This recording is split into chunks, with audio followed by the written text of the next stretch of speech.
What is up, guys, and welcome back. We're finally here for part 3. I can finally start putting this engine back together. I have everything I need finally. It took me forever to source up everything I need, including the gaskets and, pretty much everything. I had a ton of shit in my garage. I had a ton of shit from parts cars. I had to just clean a bunch of shit. I had to clean all the hardware up. I painted the manifold, got this whole thing together with the throttle body, the 58 millimeter throttle body, the 36-pound injectors. I got the heads all cleaned up, the ported heads. You can see how nice those are. The gasket matched. I got the double Lunati springs right here that are good for 600 lift or past 600 lifts. I can't remember the exact spec on them, but good enough for the cam we have. Plenty good. We have a new timing chain that was also in the Trans Am that I potted out last year.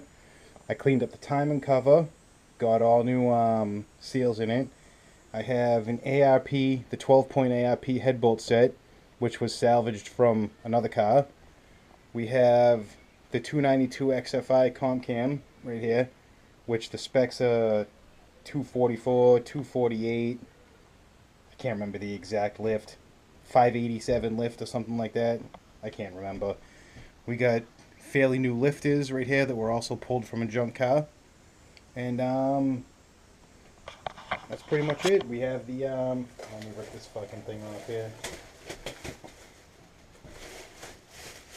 This thing's been cleaned up, ready to fucking rock and roll. Basically, I want to just start by dumping the cam in, putting the timing set on, getting the the timing cover on, and set the oil pan in and all that bullshit, and pretty much go from there. Now that I have everything right in front of us, it should get done pretty easy, pretty quick. So basically, I'm gonna set this camera up, and you guys can just watch me put all this stuff in. I might even set it on fast forward. I don't want to sit here and make a 2-hour video of fucking putting this whole thing together. But so for the most part, it's gonna be in fast motion.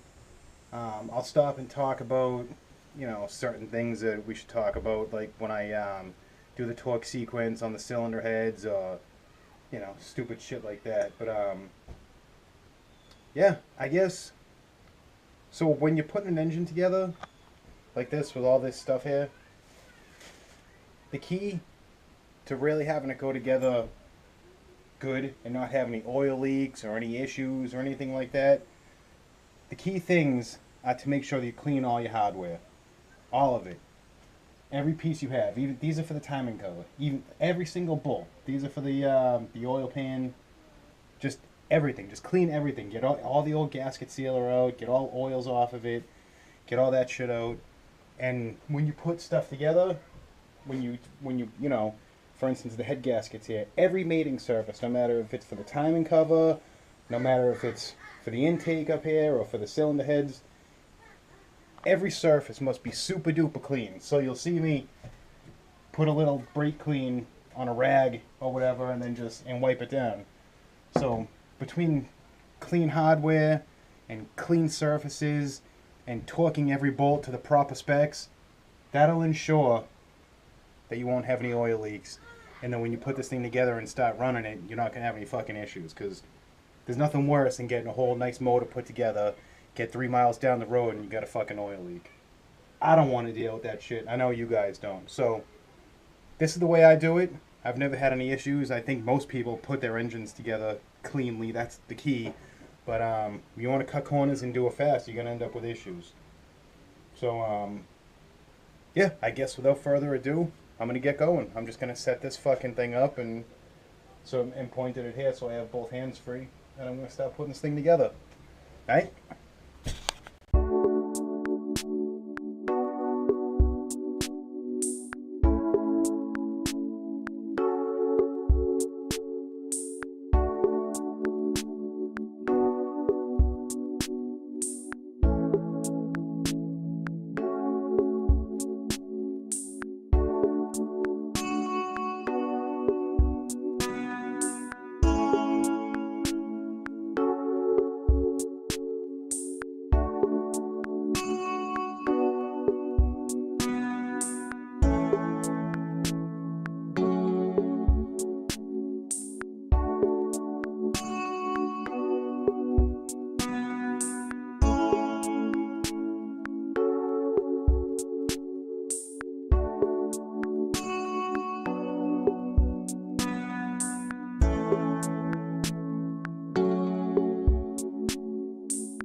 Alright guys, so it's the next day, and I want to start getting the cylinder heads put on this thing.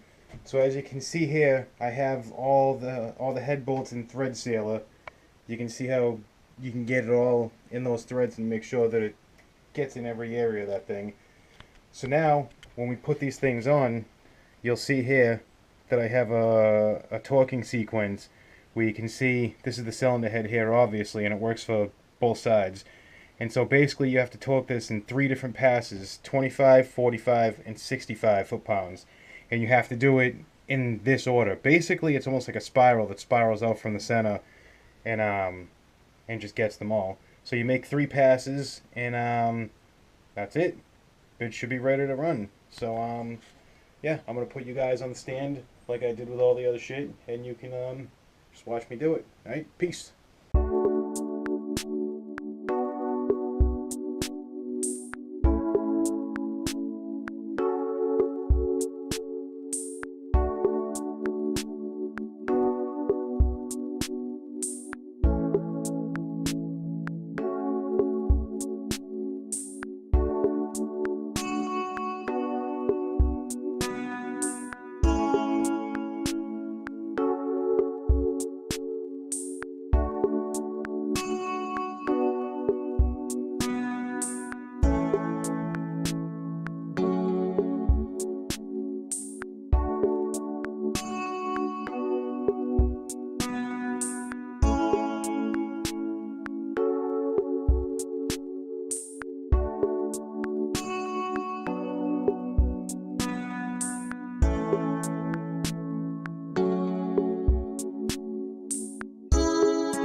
Alright guys, so the last thing we have to do is put the lifters in, the dog bones and the retainer, and then just get the intake on, and that's pretty much it. So let's fucking do this.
Alright guys, so here it is, all put together, ready to go. All I gotta do now is just when I put this thing in my car, all I gotta do is, you know, swap over the accessories, and I'm gonna use the rockers from my current car, and that's it. So there's a dyno day in my area. It's like can't remember. It's October or beginning of November, somewhere around there. So I'm gonna try like hell to have this thing in my car so that we can put this thing on the dyno in a few weeks, and see what this fucking thing can do, and let's see if it can actually make 400 horse. I'm really convinced that it should make 400 horsepower. It should make more than 400 horsepower, but it's gonna be fucking lit. So you guys gotta stay tuned, and if you're not subscribed, make sure you subscribe, because there's, you know, a lot of good videos coming up. So especially this thing. So yeah, thanks for watching, guys, and I'll catch you in the next one. Peace.